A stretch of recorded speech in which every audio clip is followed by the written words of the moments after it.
वालेकुम वरहमतुल्लाहि वबरकातुहू। उम्मीद है कि आप लोग ईमान की बेहतरीन हालत में होंगे। हज़रत ज़ुन्नून एक रोज़ मिस्र में नील के साहिल की तरफ तशरीफ़ ले गए। इस टाइम आप बहुत ही गहरी सोच में थे। अचानक एक बहुत बड़े बिच्छू को देखा जो तेज़ी से साहिल की तरफ जा रहा है। आप उसकी तरफ मतवज्जा हुए कि इतना बड़ा बिच्छू पानी की तरफ क्यों जा रहा है। उसके पीछे पीछे गए तो देखा दरिया में से एक मेंढक निकला और बिच्छू इस पर सवार हो गया और तैरने लगा। बिच्छू और मेंढक की दोस्ती नहीं होती। ये तो ऐसे लगता है कि इसके लिए सवारी का इंतज़ाम किया गया है और दरिया पार करने का निज़ाम बना दिया गया है। आपको हैरत हुई और दरिया के उस पार गए। मेंढक ने बिच्छू को अगले किनारे पर उतार दिया। बिच्छू चलने लगा। उसके पीछे पीछे गए, देखा ज़मीन पर एक शख्स बेहोश पड़ा है और उसके सीने पर एक अस्ताह बैठा है जो उसको मारने के लिए तैयार है। मगर उस बिच्छू ने उस सांप को डस लिया। सांप वहाँ ही मर गया और बिच्छू वापस चला गया। ये हज़रत बहुत हैरान हुए कि ये बेहोश बंदे को तो कुछ पता ही नहीं कि अल्लाह उसकी हिफाजत का इंतज़ाम कैसे कर रहा है। तो कहने लगे कि मैं समझ गया कि ये बंदा है बहुत बड़ी चीज़ और अल्लाह उसकी मदद का इंतज़ाम कैसे करता है। दूसरे इलाके से बिच्छू को भेजा जिसको सांप से डसने के लिए रोक दिया। आपने कहा मैं इस बंदे से पूछ कर रहूँगा कि ये कैसे अल्लाह का वली है। जैसे इसके करीब हुए उसके मुंह से शराब की बू आई। आप बहुत हैरान हुए कि शराबी गुनहगार और उसकी हिफाजत का ऐसा इंतज़ाम। अभी आप परेशान ही थे कि गायब से आवाज़ आई, ए ज़ुन्नून हैरान क्यों होता है, ये भी हमारा ही बंदा है। अगर अल्लाह सिर्फ नेकूकारों की हिफाजत करेगा तो गुनाहगारों की हिफाजत कौन करेगा। ज़ुन्नून ने जब ये सुना तो वजद में आ गए। आपकी कैफियत ही बदल गई। जब सूरज गरूब होने लगा, साहिल पे ठंडी हवा चलने लगी तो इस नौजवान के जिस्म में हरकत पैदा हुई और वो होश में आया। हज़रत ज़ुन्नून उसके करीब ही बैठे थे।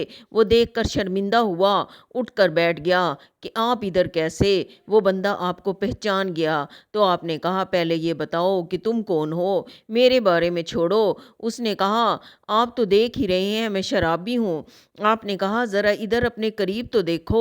उस बंदे ने देखा कि बहुत बड़ा सांप उसके पास मरा हुआ पड़ा था। घबरा गया। फिर हज़रत ज़ुन्नून ने इसको सारा वाक़या सुनाया कि मैं तो कहीं और था। मैंने तो ये अजीब मंज़र देखा। मेंढक के ऊपर बिच्छू बैठ कर आया तुम्हारी मदद करने और मैं उसके पीछे चला आया।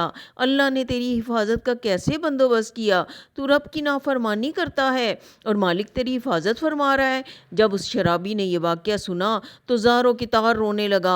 अब उसने बड़ा कमाल का जुमला कहा कि अगर वो ज़ात गुनाहगारों को ऐसे नवाजती है तो नेकूकारों को कैसे नवाजती होगी।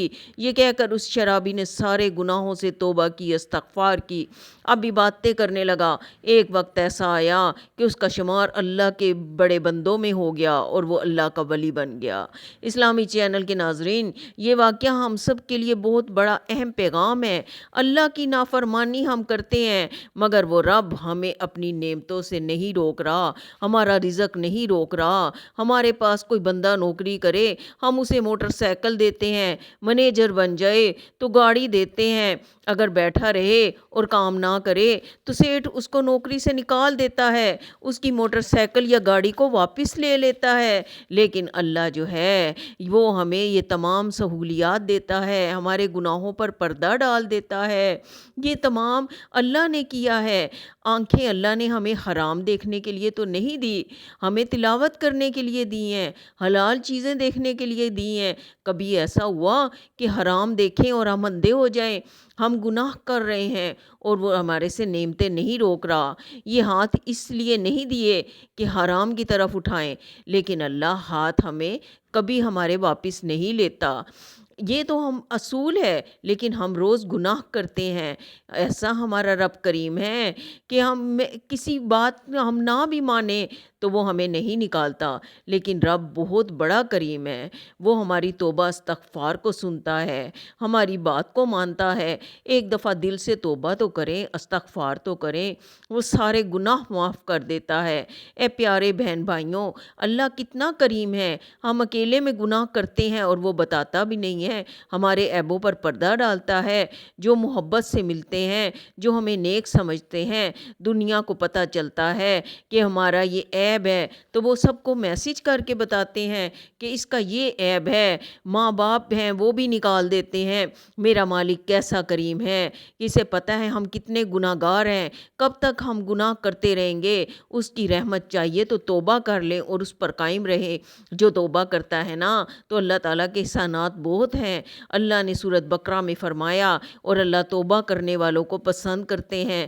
جب بھی کسی پر مقدمہ چلتا ہے 15 سال بعد بھی ریکارڈ نکلوائیں تو نکل آتا ہے کہ یہ مجرم ہے، لیکن اللہ جو ہے ہمارے گناہوں کو نیکیوں میں بدل دیتا ہے، ہمارے گناہوں کو دھو دیتا ہے، پچھلے سارے گناہ معاف کر دیتے ہیں، صبح شام احسان کرتا ہے۔